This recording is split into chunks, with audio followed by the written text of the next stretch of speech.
আসসালামু আলাইকুম প্রিয় দেশবাসী।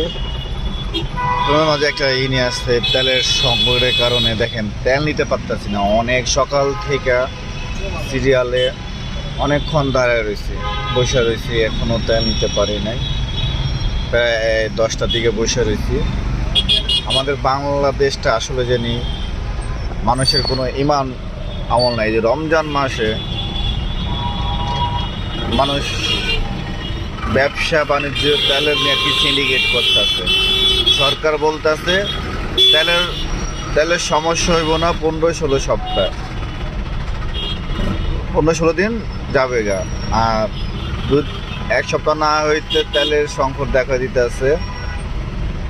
এটা হচ্ছে আমাদের বাংলাদেশের সিন্ডিকেট। আমাদের বাঙালি যে কবে যে ভালো হবে, কবে যে তাদের ভিতরে আল্লাহর রহমত ঢুকবে, তারা রমজান মাসে তারা সিন্ডিকেট করার জন্য অস্থির হয়ে রয়েছে। আল্লাহ এই টাকা তো তাদেরকে হারাম করে ফেলে, মানুষের এত কষ্ট দেয় সিন্ডিকেট করে। আর কি বলা আমাদের সাধারণ পাবলিকের।